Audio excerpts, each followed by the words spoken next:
Hi everyone, it's Sarah from stampingwithlove.net. Thank you so much for joining me today.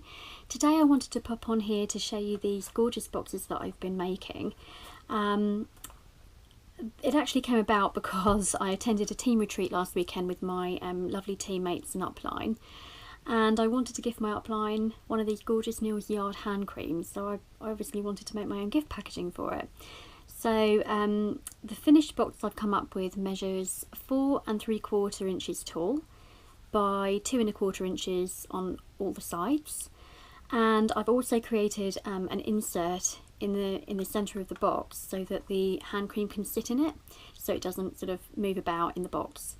I've used the new Frosted Floral suite for the lids, and this paper is just absolutely stunning. I'm not sure if I hold them up to the camera, I'm not sure if you're really going to be able to see it, but every single sheet of paper in this pack is really shimmery and kind of with a pearlized effect.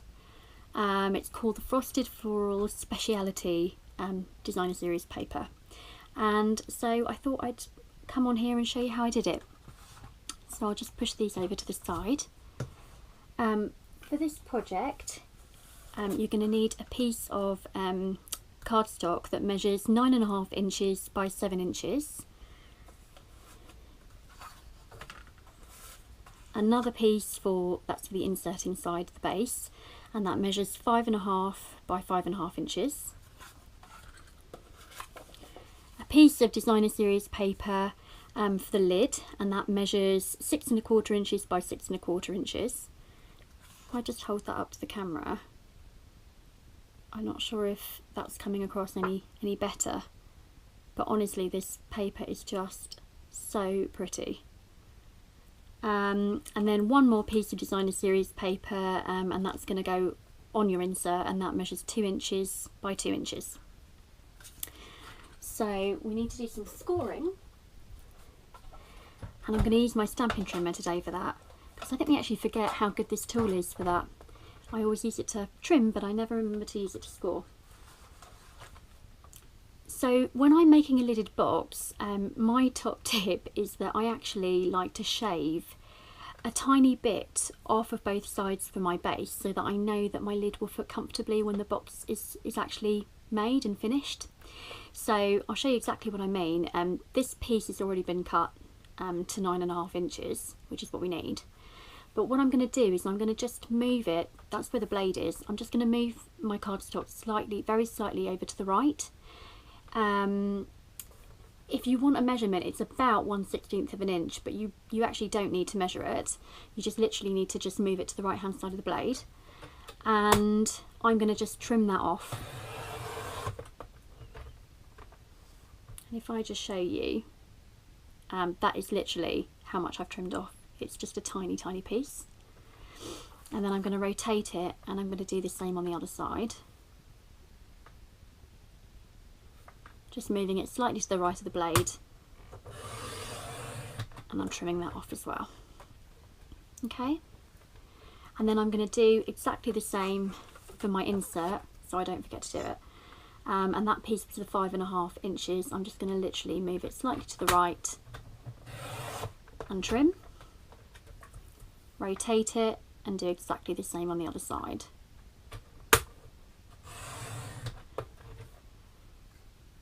Okay, now we're going to do our scoring.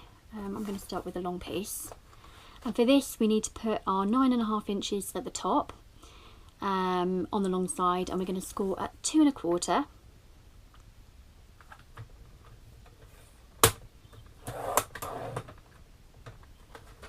4 1/2, 6 3/4, and 9 inches.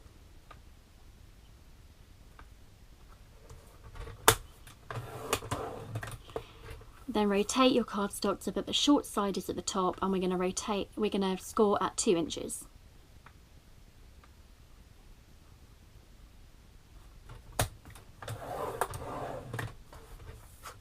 So that's what your base piece is going to look like when you're finished. Next we're going to do the insert, and that's going to be scored at 1 5/8 on all 4 sides.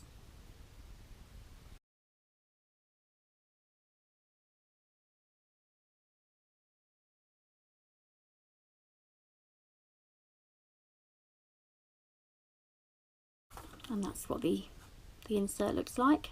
So we've got 9 squares. And then the piece of DSP for your lid, and that's going to be scored at 2 inches on all 4 sides.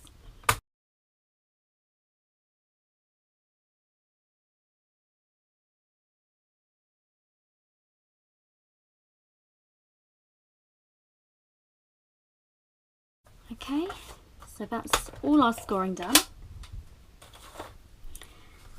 And now we're going to fold and burnish all our lines.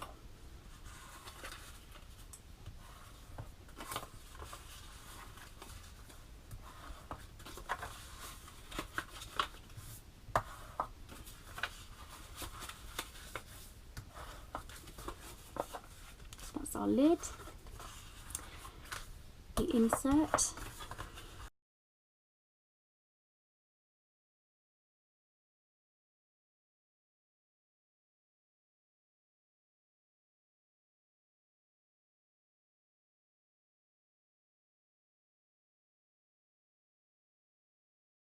I'm sure you can tell, but I'm not sure if I mentioned it, this is obviously Blackberry Bliss cardstock, which is one of my favourites. I'm so glad they brought that back. So now we're going to do our cutting, and we're going to cut up all 4 of these score lines and then remove this part here.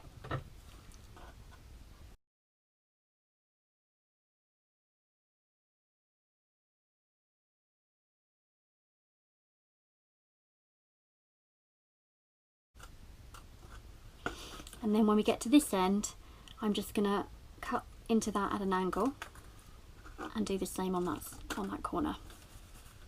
For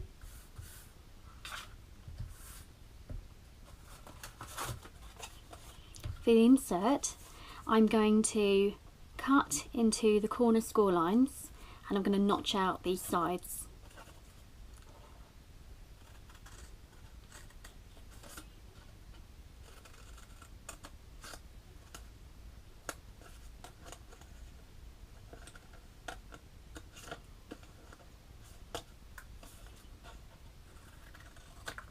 And then I'm going to rotate the piece around, and I'm going to do it the same on this corner. And I'm going to keep doing that and rotating as I go until all 4 corners are done.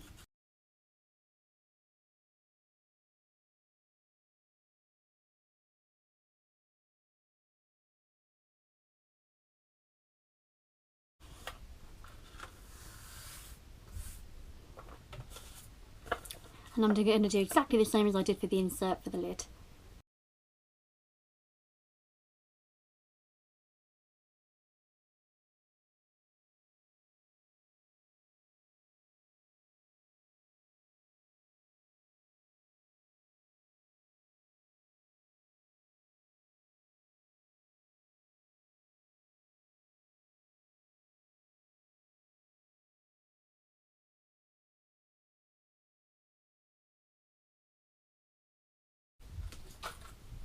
Okay, so the shapes, the pieces we're left with, that's your lid,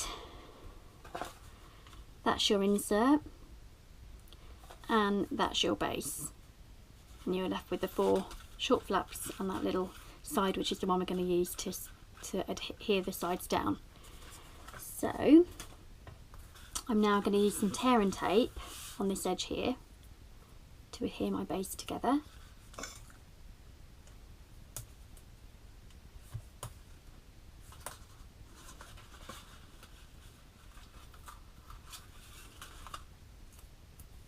And then I'm going to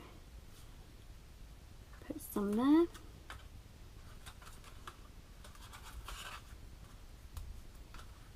And there.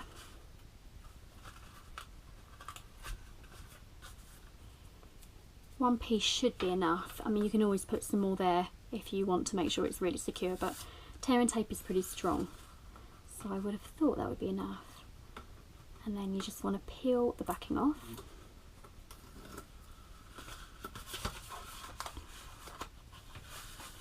bring the sides round.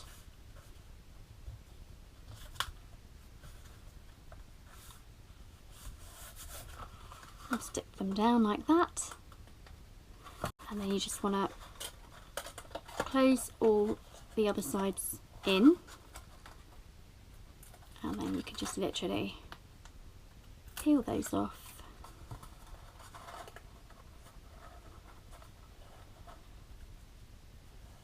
Stick that down, and that's your box base done.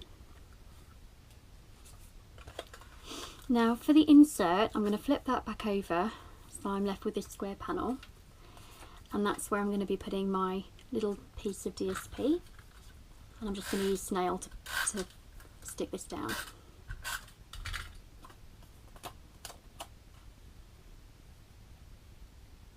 Like that.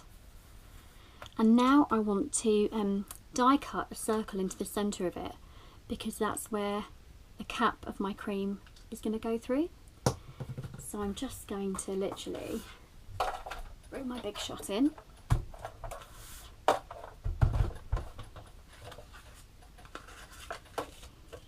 And I'm just going to put that as much in the centre as I think I can.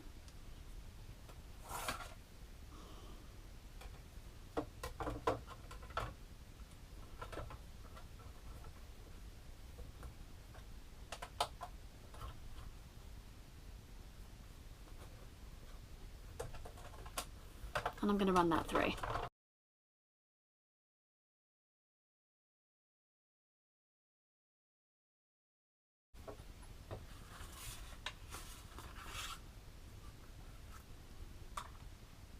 This circle was actually, it measures about 1¼ inches in the circle die set.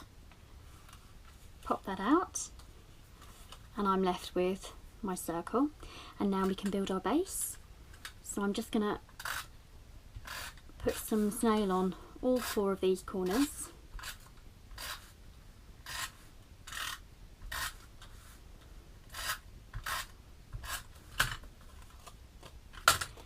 And build my base.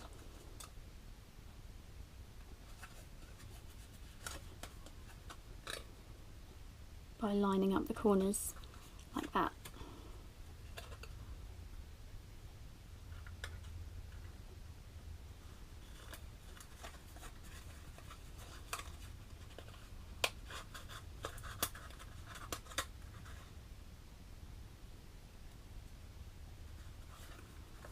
And that's our insert done, and I'm hoping that's going to fit into our base.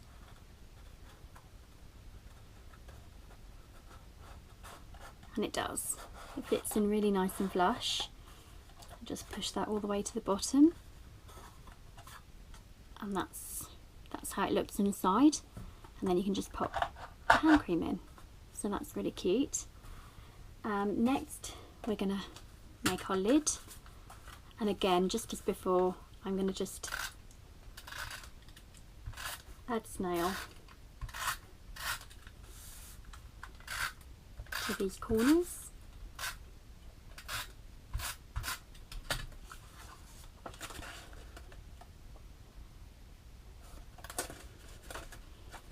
And line up the corners before I stick them down.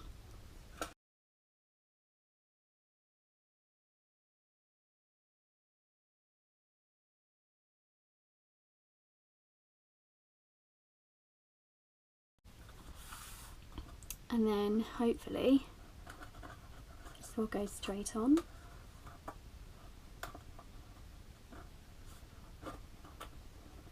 And it does. And again, that's a really kind of flush fit, and that's because, well, for me, that's because I took off the little bit off the 2 edges. So that meant that the lid could go on really nicely. And that's basically our box made. And now all that's left to do is decorate. So for this, I'm going to bring in my first frost stamp set. This is part of the frosted floral suite, and I'm going to be using this gorgeous sentiment here. Here's to a season filled with warmth, comfort and good cheer. I'll bring in my other one so you can see what I did before. We're going to do it in exactly the same way, and I've already mounted my stamp on my block. And then I'm also going to be using these dies to create my tag. Well, it's more of a label, although you could do it as a tag. So I'm just going to use a little scrap of white cardstock for that, for the stamping part, and a little piece of Blackberry Bliss for the mat.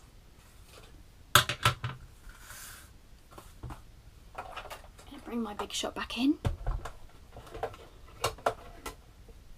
And these dies are called the Frosted Bouquet Framelits dies, which match the suite.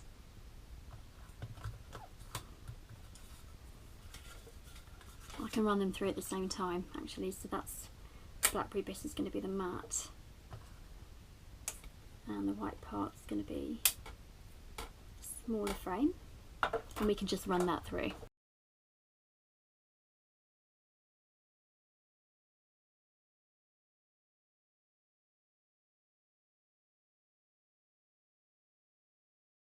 So that's our white stamping part and our base, or our mat. And I need my Blackberry Bliss ink.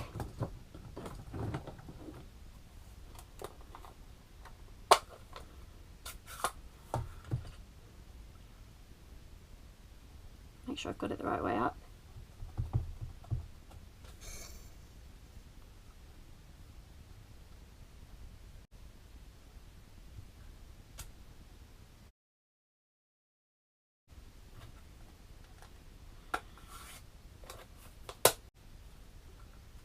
I'm going to get that attached to the matte piece with some snail.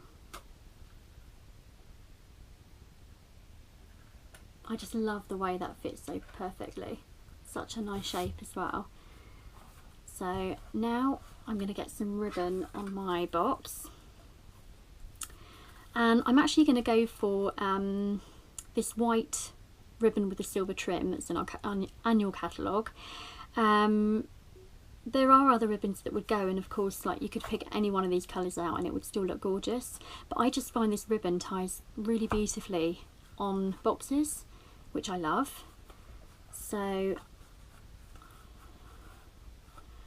going to start with it round the top,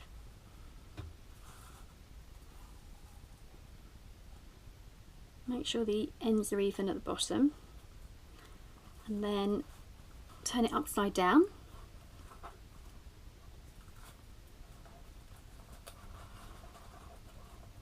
Cross them over there and bring it around the sides.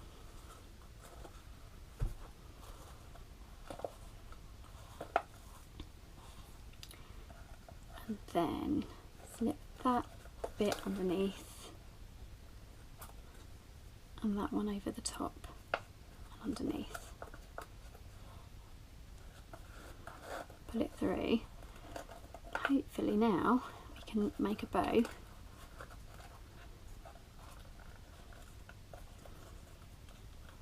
Honestly, I tried this with some other ribbons at the weekend and I just could not make a bow work at all. So I'm loving this ribbon for that. And the other really nice thing about this ribbon is you can actually colour it yourself because it's white. And if you use our stamping blends, which are alcohol markers, they colour them really well. And they dry pretty much instantly, which is great.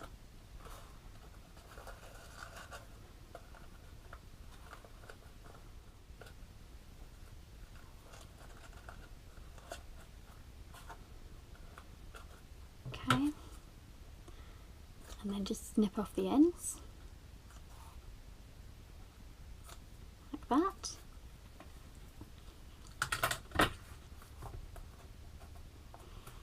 And then I just adhered my label. It's up to you. Like I said, you could actually make this like a tag and you could punch a hole in the top and attach it to your ribbon, and that would be quite pretty.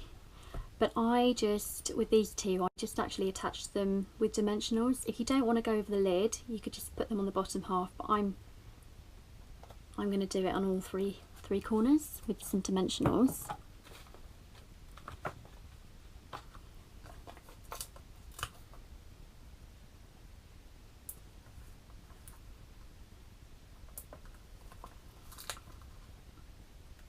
Like that.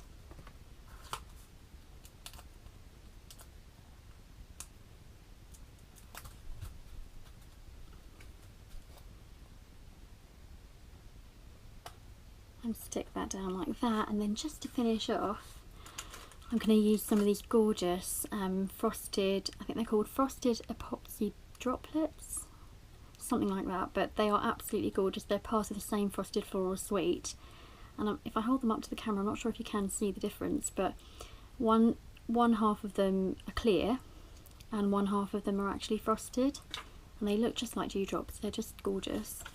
So I'm going to put a large clear one on this side and a small frosted one on that side, and there we go, all done. All three of my boxes, and I just honestly, you need to have this paper. It's just so gorgeous. I'm almost through my second pack. It's not quite right, but anyway, thank you so much for joining me today. I really hope that you like them, and I'll put all the links to the products I've used underneath in the description into this video, and obviously you can head over to my blog if you want to see them again and read about it. So that's stampingwithlove.net. Thank you so much for joining me today, and see you very soon.